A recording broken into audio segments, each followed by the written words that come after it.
अस्सलाम वालेकुम students, hope you will be fine.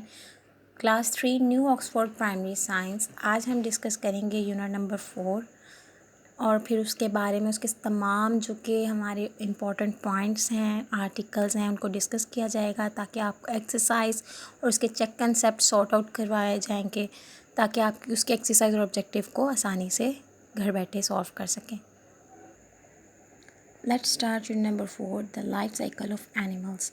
Animals का लाइफ साइकिल यानी कि उनकी ज़िंदगी गुजारने का जो पूरा तरीका है, उनके जो अदवार हैं, अदवार कहते हैं उनके जो प्रोसीजर्स होते हैं, उनकी डिफरेंट साइकिल्स होते हैं, उनके डिफरेंट वेज़ होते हैं और डिफरेंट पार्ट्स होते हैं लाइफ को बिल्ड करने के, जिनको हम डिस्कस करने वाले हैं।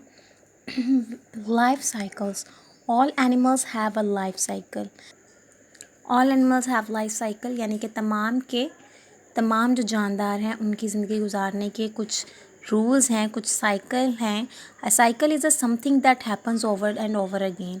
साइकिल उसे कहते हैं जो कि बार बार दोहराया जाता है। विद टाइम, वक्त के साथ, all living things become older and die. तमाम जानदार बूढ़े हो जाते हैं और फिर मर जाते हैं, but they can make copies and themselves by having young ones. लेकिन वो अपने जैसे कुछ जानदार बना के दुनिया में छोड़ जाते हैं ताकि वो उनकी कॉपीज़ रह सकें। The life cycle of an animal is all the stages in its life. जो लाइफ साइकिल है उसको कहा जाता है बेसिकली उसकी ज़िंदगी की स्टेजेस कहा जाता है। किसी भी जानदार की जो लाइफ साइकिल है वो डिफरेंट पार्ट्स से होके गुजरता है। उन सब पार्ट्स को बेसिकली हम क्या कहते हैं? अदवार को कहते हैं stages. The life cycle also shows how an animal make copies and it's self by having babies. और लाइफ साइकिल ही हमें बताता है कि किस तरीके से एक जानदार या एक जानवर अपनी कॉपीज़ को इस दुनिया में लेकर आता है और उसकी क्या क्या स्टेजेस होती हैं, कैसी उसकी शेप होती है, क्या उसका फेस होता है और कैसा उसकी लुक होती है। उसके बाद वो बता रहे हैं कि फ्रॉग्स लिव नियर पॉन्ड्स। जो कि मेंढक हैं वो तालाब के किनारे रहते हैं। They live on land but after going to the water. वो ज़मीन पर भी रहते हैं लेकिन वो उसके बाद पानी में भी जाते हैं। Frogs have babies by laying eggs in the water. Frog के जो बच्चे हैं वो पानी में अंडे देने से होते हैं, वो पानी में अंडे देता है। This picture show you how a small egg grows into a frog. ये जो नीचे एक डायग्राम बनाई हुई है ये आपको शो कर रही है, आपको बता रही है कि किस तरीके से एक फ्रॉग बनता है और कैसे एक उसका अंडा जो है वो एक फ्रॉग में तब्दील होता है। वो बता रहे हैं first of all these are frog eggs. जो छोटे वाइट सर्कल्स हैं ये उसके एग्स हैं जिनको स्पॉन्स कहा जाता है। The tadpole grows in to the eggs. अब उन्होंने कहा इन जो एग्स हैं इन स्पॉन्स के अंदर से क्या निकलेगा? टैडपोल्स निकलेंगे। Tadpole comes out in the eggs, it begins to swim. जैसे ही टैडपोल जो है बाहर आता है वो स्विम करना शुरू कर देता है। द बैक लेग्स ग्रो, उसकी आहिस्ता से पिछली टांगें निकलती हैं। फिर उसके बाद उसके जॉज, उसके जबड़े बनते हैं और उसकी फ्रंट लेग्स निकलती हैं और फिर आहिस्ता से वो एक बड़ी शेप में आना शुरू हो जाता है और वो एक फ्रॉग बन जाता है। ये जो सारा लाइफ साइकिल है एक फ्रॉग का है और इसकी 4-5 स्टेजेस हैं। फर्स्ट एग्स की, सेकंड स्टेज उसकी टैडपोल की, थर्ड उसकी लेग्स, बैक लेग्स की और उसके बाद उसकी फोर्थ जो स्टेज है उसके फ्रंट लेग्स और उसके जो है फ्रॉग की कुछ शेप बन जाती है, उसके जॉज जबड़े आ जाते हैं और लास्ट स्टेज पे वो एक प्रॉपर फ्रॉग बन जाता है। ठीक है, इसी तरीके से नेक्स्ट आपको जो है एक फ़िश का लाइफ साइकिल बताया गया है कि most fish have babies by laying eggs in water. The babies which come out of the eggs are called fry and here is their life cycle.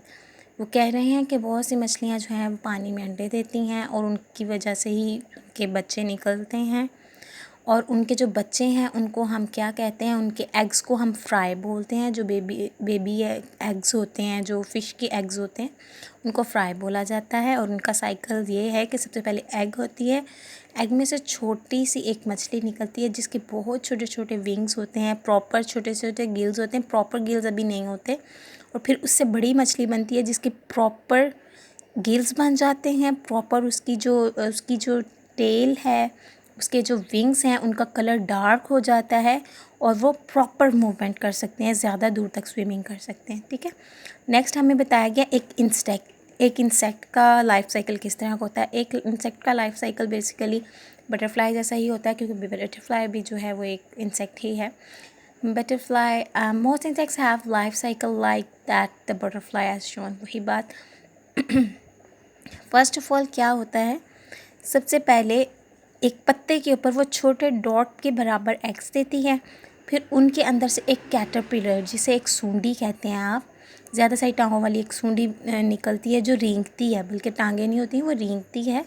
और फिर वो ही सूंडी जो है वो किसी भी दीवार पर या किसी ब्रांच पे किसी टहनी के साथ नीचे को लटक जाती है, और वो एक पत्ता, जैसे आप देखें कि दूर से आपको लगेगा एक छोटा सा बंद पत्ता है, उसके अंदर से वो क्रिस्टल्स टाइप सी है क्राइसेल्स निकलेंगे। क्राइसेलिस जो होती है वो बटरफ्लाई की प्रॉपर शेप बन रही होती है अंदर, इसलिए वो पत्ता बंद होता है या वो कैटरपिलर एक रैप की तरह बना हुआ होता है और लटक रहा होता है दरख्त के साथ।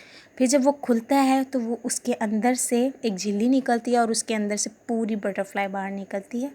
और देन उसके जो कलर्स हैं, आपको पता है बटरफ्लाइज़ के कितने खूबसूरत कलर्स होते हैं, आप सोच भी नहीं सकते एक बेरंग अंडे से इतनी खूबसूरत बटरफ्लाई निकल सकती है। नेक्स्ट हमारे पास जो सा है लाइफ साइकिल बर्ड्स का है। After building a nest a bird's lay eggs, वो एक घोंसला बनाते हैं, फिर उसके अंदर अंडे देते हैं। एंड बर्ड्स ले 2 और 3 एग्स, ज़्यादातर जो बर्ड्स हैं वो 2 या 3 ही अंडे देते हैं। और फिर उसे अब एक मुर्गी का लाइफ साइकिल है, मुर्गी भी एक नेस्ट बनाती है, हालांकि वो उस पर नहीं रहती है, घोंसलों में तो रहती है, वो ट्रीज़ पे नहीं रहती।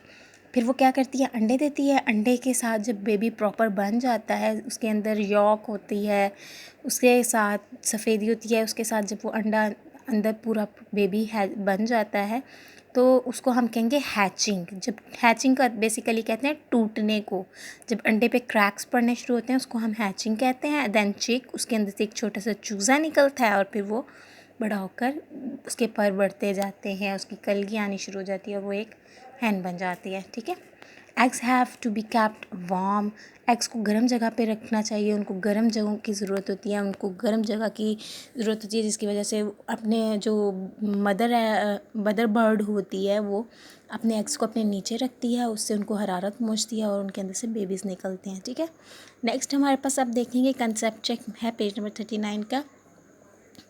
ये एक्टिविटी है टिक ऑल द ट्रू स्टेटमेंट्स, जो आपकी ट्रू स्टेटमेंट्स हैं उनको आपने ट्रू कर देना है, टिक कर देना है।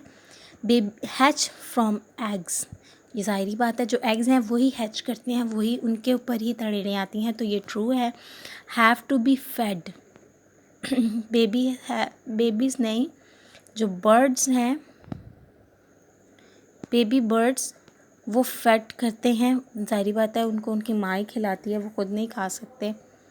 हैव नो फीदर्स, सारी बात है, उनके बेबी बर्ड्स के कोई फीदर्स नहीं होते, छोटे छोटे होते हैं, उनके इतने पर होते ही नहीं हैं, वो आहिस्ता आहिस्ता उनके ऊपर बाल आने शुरू होते हैं। वो कैन फ्लाई, वो उड़ नहीं सकते जब वो बहुत छोटे होते हैं, और ब्लाइंड होते हैं, उनको कुछ नज़र नहीं आता। स्टे इन द नेस्ट, और वो घोंसलों में ही रहते हैं। ठीक है, इसलिए जो कैन फ्लाई के वो उड़ सकते हैं ये बात है नो, इसलिए यहाँ क्रॉस लगाया गया है, बाकी सारी बातें ठीक हैं इसलिए उधर टिक मार्क किया गया है। होप कि आपको समझ आई होगी। इंशाल्लाह आपको नेक्स्ट जो एक्सरसाइज है इसके ऑब्जेक्टिव है उसको सॉल्व करने में आसानी रहेगी। अल्लाह हाफिज़।